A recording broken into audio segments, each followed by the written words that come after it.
Coming So up yes, on we do need to Sophisticated discipline Mom. our children, but you have to know the difference between disciplining your children in terms of a deterrent for behavior versus, oh, I need to instill so much fear in you that now they don't even know why they're getting punished. They just know that they're afraid of you. Dedication, preservation, take a look inside your salvation. Do every good work, it takes patience, like a butterfly. Transformation. Hi guys, Sophia here back with another video, and if you are new to my channel, don't forget to subscribe and don't forget to hit the notification bell so you can stay updated on all my videos. Check the description box because I always put a lot of stuff in there, including my book for single moms that is a bestseller. So in today's video, we are going to talk about the purpose for disciplining a child. And I know you might be like, Sophia, what you talking about? Let me tell you. So the reason why I decided to come up with this video, and I actually came out with a few videos that you're gonna see this week in which I'm kind of talking about this toxic parenting, is because I have seen this video with the single mom cutting the girl's hair. I'm tired of seeing these videos where, you know, the single moms is just beating the crap out of kids on school grounds and the children is just begging for their freaking life. I actually have a video, a Q&A with my son that you can actually watch, in which I talk about the reason why I discipline my son, and I'll show a snippet here. Do I have to hit you? No. But when you were younger, did I have to like tap you with love? Why don't I have to tap you with love anymore? Because you listen. Yes. So whenever I disciplined you, would you ever say that you hated me? No. Did I ever discipline you and you didn't know why? No. So when I disciplined you, I always explain why you're being punished. Yes. I specifically asked him, and he did not go, and I didn't read him those questions beforehand. I asked him, every time I discipline you, even if I restrict you, or even during the times where I spanked him, do you know why I'm disciplining you? Yes. Were you angry when I disciplined you? Yeah, probably because he got the discipline, but not afterwards, because he knew why he got the discipline, and he knew that he was deserving of the discipline because the discipline fit the crime. I wasn't just, you know, disciplining him just unreasonably. The discipline was not, you know, excessive. I wasn't just dragging him around by his backpack and slinging him up against stuff. It wasn't anything where it was just trying to prove a point for me. It was to discipline him, to help him curb an undesirable behavior so that he does not repeat it in the future. And if discipline is successful, in my case, and so now my son is 11, I haven't disciplined my son in a few years because I don't have to. So earlier in his life, yes, I had to discipline him more because he had to learn the expectations on what is good behavior, what is desirable behavior, and what is undesirable behavior. Once they learn to differentiate the two, they should be able to self-manage and self-regulate their own behavior so that as they get older, they can make those decisions on their own and you don't have to discipline them as much. What you are not doing is disciplining them just cause, disciplining them inconsistently, disciplining them out of anger, and disciplining them just because you want to cause them so much intense bodily harm that you're going to prove to them your strength or something weird, okay? So I want to get into a few Bible verses, and the first comes from Proverbs 13:24, and it is, "He who withholds the rods of discipline hates his son, but he who loves him disciplines and trains him diligently and appropriately the wisdom and the love." So we always talk about spare the rod, spoil the child. But the reason why I love the Amplified Bible is because I don't want you to get into the rod like, oh, a spanking. Yes, but it's talking about he who withholds the rods of discipline. Okay, fine. But why do we do it? We do it because it trains him to diligently, appropriately, with wisdom and love. So we don't just issue discipline just for any old reason, and we just don't do it out of anger, and we don't do it out of resentment, and we don't do it out of hate. If your child is doing something to the point that you feel that you cannot hold back, that you are going to discipline your child so hard or so hurtful or so angrily then you need to withdraw disciplining your child to calm the freak down, because you never want to discipline your child out of anger to the point that you might physically break their bones, or it might turn into an abusive situation. The point is, once again, to train and to diligently and appropriately with wisdom and love. Overly aggressively or hurting them does not do with wisdom or does not do with love.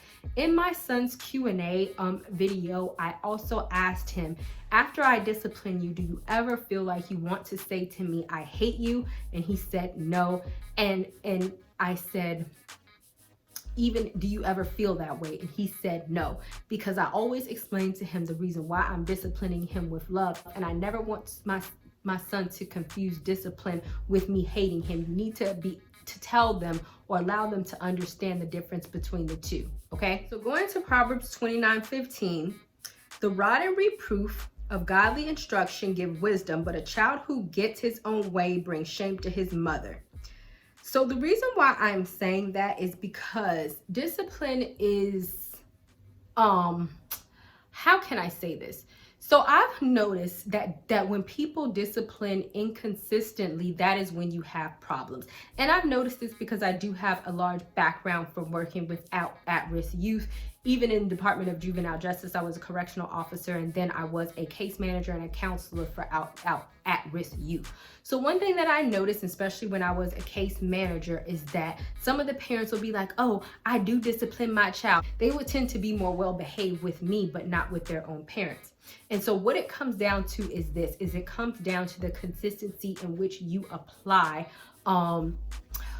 your expectations, if that makes sense, right? So what parents will tend to do is that they will apply discipline inconsistently. So they'll be like, well, I beat her, I did this, I did that, and she still don't listen to me. Okay, but you're inconsistent, meaning that one time you want to be her friend, you want to let her run amok, you want to let her have sex in your house, you want to let her stay out all night, you want to let her smoke with you, you want to let her drink with you, you want to call, you want to cuss around her, and then the next 2 days when you mad at her, you want to punish her for those type of things. That's very inconsistent. Or even if you're allowing a child to manipulate you, that is also an inconsistency. So some parents will think that, oh, I do discipline my children and I am a good mother, but you are allowing a child to manipulate you and you don't understand that the child is manipulating you. So for example, you cannot be afraid of the word no, okay? So it's like, yeah, you might discipline your child, you might restrict them,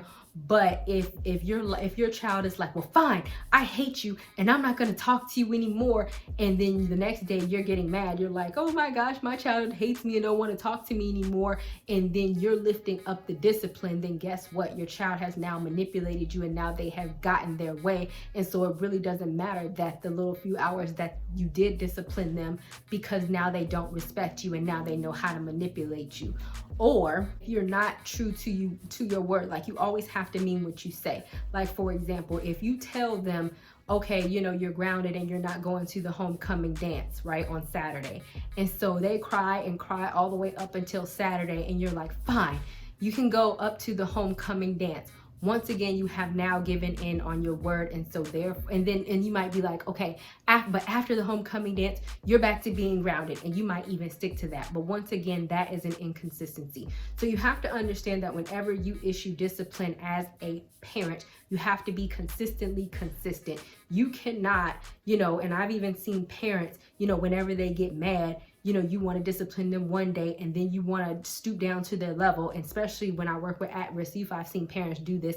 And I'm like, yo, what's going on with your mom? Well, she called me a B, she called me this, she called me that. Okay, but you can't be a mother 1 second and want to discipline them, and then on the next second you cussing them out and you calling them all types of B's, because now they don't see you in an authoritative an authoritative position. Now they see you as their peer, and now that's how they're going to treat you, right? What you say and what you do always have to match up. if I'm going to be your mom, I have to consistently be your mom. If I say I'm an authority figure, I have to behave an authority figure. Whatever I say has to match what I do, and you cannot waver on that, and you always have to be consistent. And so whenever those things are mismatched, then that is when you are going to have a misbehaved child. So that is the point of discipline. It's not to just say it because it sounds nice. Oh, I'm gonna punish you, and don't actually follow through. It's not to just discipline them without any actual point, and it's not to just actually discipline them and then later on bend on your discipline, and then just to find out that they have manipulated you or you have allowed them to get their way, because then none of that actually curve them to do the desired behavior that you want them to do. And the last verse that I'm going to bring up is Hebrews 12:11. For the time being, no discipline brings joy, but seems sad and painful, yet those who have been trained by it, afterwards it yields a peaceful fruit of righteousness, right standing with God, and a lifestyle and attitude that seeks conformity to God's will and purpose. So honestly, I speak a lot about discipline, but every time that I discipline my son, it honestly breaks my heart. It does. I love him so. And it honestly might break your heart. However, it is an unnecessary thing. It is a necessary thing that you have to do. And not only do you do it, but you always have to do it in accordance with understanding. How can I put this? I don't want to say God's will, because that sounds weird, but that you're training them up. Like, I don't want to take things away from my son. I would just rather him behave. I don't want to, have to punish him or restrict him. But there has been a time when I told him not to do something. Like the last time I had really punished him, I had told him not to do something so many times, and the last time that he did it, I restricted him from TV. It didn't even have a determinate date. I told him until my anger pacified. And that was like 6 months. He could not play TV. He could not do video games. It was until I was no longer angry at him. And that just goes to show how mad I was at him, because the Xbox was hooked up to my account and he bought video games on it. He spent a fair amount of money, and this was the third time that he had did this. And mind you, like I said, the punishment should fit the crime and it should detour the behavior. So now this is the third time that you have done this. Evidently the punishment was not severe enough the first times. So now I'm not even going to give you a determinate time. It was till my anger pacified. And then I made him go into the savings account and pay me back my money, so you can understand how much money it is. I made him get it in small bills and lay out on the table. And every day after some months passed, he was like, "Mommy, is this a sign? Can I watch TV?" No, you can't watch TV. And so what I'm saying is, like, I like playing video games. This was a punishment for me as well. Do I want a video game partner? Yes, I did. But could I? I know y'all are like, what? Listen to me.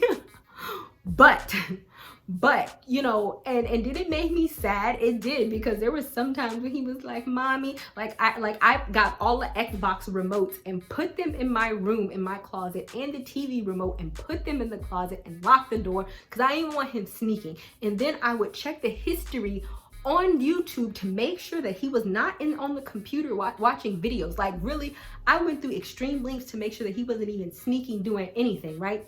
And then he would, like, literally, one time I left the remote downstairs by accident because I forgot to take it.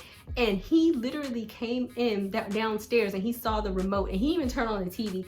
He was like, "Mommy, is this a sign that I could watch TV?" And it literally broke my heart that he didn't turn on the TV, but I still couldn't bend because it just wasn't long enough. So it's just those moments where you're like, "Oh, I just want to bend," but you can't. So it's like, yes, I know that restricting your children from the dance, the prom, spanking them, or whatever harsh punishment that you have to give, taking money out of his college fund to pay me back, and knowing that, yes, this is taken from your future, yes, this sucks, but ultimately it is what it is, because whatever point that I need to get across to you, that you have to stop this thievery that you're doing, as the last time that he did it, which basically I succeeded the point, because the punishment has to fit, not even fit, it has to be. Okay, so this is psychology 101, right? Let's get to this.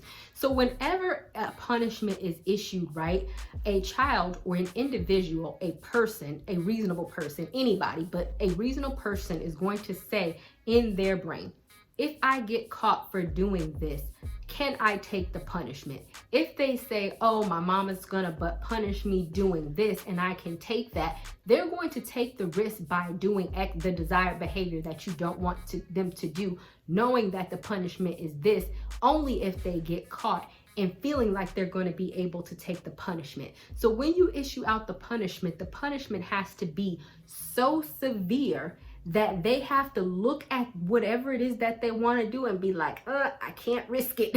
Mama's crazy. So whatever it is that does not teeter on the edge of psychoness, that punishment has to be up there. So it's like, what I'm saying is that, you have to understand that whatever discipline that you issue out does have to be up there in the realm of, like, oh, I took their phone for like an hour and I know it caused them agony. Like, no, stop playing. You really do have to issue them something very severe. Yes, it does have to hurt them. And whatever you take, like maybe you wanted to go to Disney World with them for their birthday because they was jumping, but because they jumped stupid, you took away the Disney World trip. Yeah, maybe you wanted to go to Disney World, but now you can't go because they punished. Oh, well, it is what it is. Get over it. You can't go to Disney World, but you know that teaching them the lesson is 10 times more important than actually having them go to Disney World and not learning the lesson. Because ultimately, what do I keep saying time and time and time and time and time and time again?